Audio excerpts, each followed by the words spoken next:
सेलूत गेल्या तब्बल महिन्याभरापासून शहरातील नागरिकांना सांडपाण्याच्या नालीतून येणाऱ्या दुर्गंधीयुक्त व दूषित पाण्याचा पुरवठा केला जात असून हा प्रकार म्हणजे थेट नागरिकांच्या आरोग्यावर घाला घालण्यासारखाच असल्याची तीव्र प्रतिक्रिया उमटत आहे। प्रभाग क्रमांक 12 सह शहरातील अनेक प्रभागात हीच विदारक परिस्थिती असून नगरपंचायत प्रशासन मात्र कुंभकर्णी झोपेत असल्याचा संताप नागरिक व्यक्त करताना दिसत आहेत।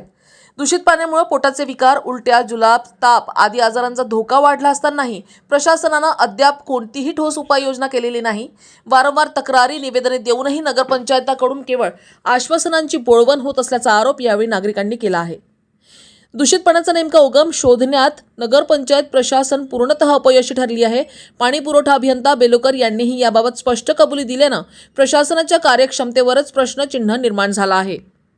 शहरासाठी मंजूर करण्यात आलेली तब्बल 43 कोटी रुपयांची पाणी पुरवठा योजना प्रत्यक्षात नागरिकांच्या उपयोगी न पडता पांढरा हत्ती ठरणार का, असा सवाल या निमित्ताने उपस्थित होत आहे। शहरात ठिकाणी करण्यात आलेल्या बेफिकीर खोदकामामुळे अनेक ठिकाणी पाईपलाईन फुटल्या असून याच ठिकाणाहून सांडपाणी पिण्याच्या पाण्यात मिसळत असल्याची शक्यता नाकारता येत नाही। तर कंत्राटदाराची तथाकथित थुका पोलीस सिस्टीम आणि निकृष्ट दर्जाच्या दुरुस्तीमुळे नागरिकांना थेट दूषित पाणी पिण्यास भाग पाडले जात आहे। एकीकडे विकासाच्या गप्पा तर दुसरीकडे नागरिकांना विषारी पाणी, हा नगरपंचायत प्रशासनाचा दुहेरी कारभार आता उघड झाला आहे। शहरात सध्या नळ उघडला की पाणी येत नाही, प्रशासनाची बेशिस्त आणि बेफिकीर वृत्ती ओघळते। महिनाभरापासूनच नागरिकांना दूषित, दुर्गंधीयुक्त पाणी पिण्यास भाग पाडले जात असताना नगरपंचायत मात्र सगळं आलबेल असल्याचा देखावा करीत आहे। 43 कोटी रुपयांची पाणी पुरवठा योजना शहरासाठी जीवनरेषा ठरण्याऐवजी पांढरा हत्ती ठरत असेल तर जबाबदारी कोणाची?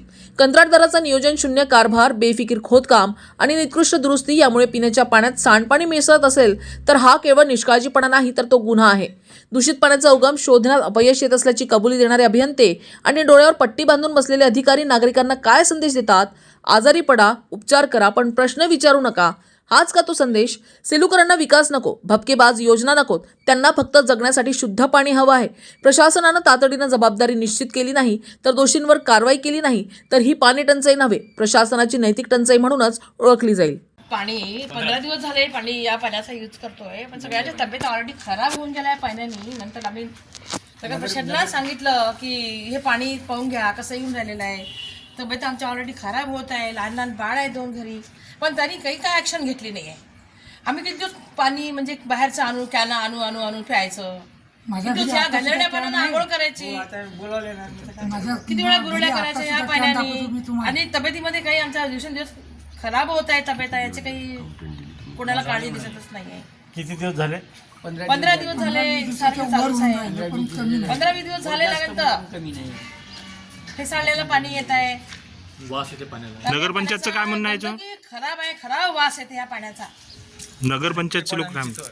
नगरपंचायत क्लेम टाकून देतो, तुम्ही घ्या म्हणते, तुमच्या पैसे लावा, तुम्ही घ्या, तुम्ही खर्च करा, तुम्ही खर्च करा। तयार आहे पण ते आलीच नाही, येऊन राहिले, त्याच्यावर ऍक्शनच घेत नाहीये तर मग आम्ही किती, मग शेवटी आम्हाला जाच लागलं पटक भाऊकडे, राम भाऊकडे जाच लागला।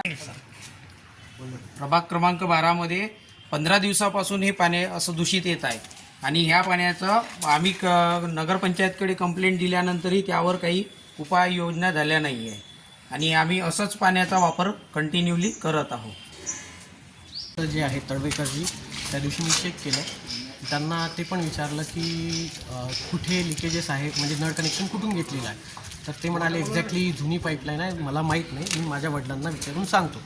ठीक आहे, त्याच्यानंतर मग आम्ही इथं लिकेजेस दुरुस्ती करायला लावलेले आहे माणसांना आणि ब्रेकर मशीननी ते फोडत आहे। तर इथं जर आपल्याला मिळालं मेन पाईपलाईनवर लिकेज कुठं आहे तर एक्झॅक्टली लक्षात येईल की पाणी कुठून लिकेज आहे, तर कळून येईल आपल्याला। त्याच्यानंतर हे जर दुरुस्त झालं तर मग आपल्याला ते करता येईल। 2 महिन्यापासून ह्या लोकांना गढूळ आणि ते बेकार पाणी नाही आहे, एक 10 ते 15 दिवस मागच्या हप्त्यात ते येऊन गेले ऑफिसला आणि जे दूषित पाणी जे म्हणत होते जात आहे म्हणून या एरियामध्ये, तर आपल्या उत्तर वाहिनीच्या विहीर जी बोर धरणावर आहे तिथे त्याला शेवाळ साचलेलं होतं, तर आपण ब्लिचिंग टाकून पाईपलाईनला पण वॉशआउट घेतलेला आहे आणि दर बुधवारी म्हणजे मंगळवारी आणि बुधवारी असं 2 दिवस आपण ब्लिचिंग टाकून पूर्ण पाण्याचं पाईपलाईन वॉशआउट घेत आहे। त्या पाईपलाईनला जो चिला लागलेला होता त्याचे बारीक बारीक पार्टिकल्स पाण्यामध्ये येत असल्यामुळे थोडं दूषित जात होतं, पण आता जे वॉलमन आहे या एरियात पाणी जे सोडतात त्यांनी चेक केलेलं आहे, तर जे काही समस्या होती दूषित पाणी जात आहे तर ती सध्या आता जात नाही। फक्त यांचा जो तळवेकरचा एक प्रॉब्लेम आहे तर त्यांचं कनेक्शन मी चेक करतो कुठे आहे. तर जर त्यांचं नाही मिळालं तर त्यांना दुसरी जी साईडनी पाईपलाईन असेल त्या पाईपलाईनवरून आपल्याला देता येईल का ते प्रयत्न करतो.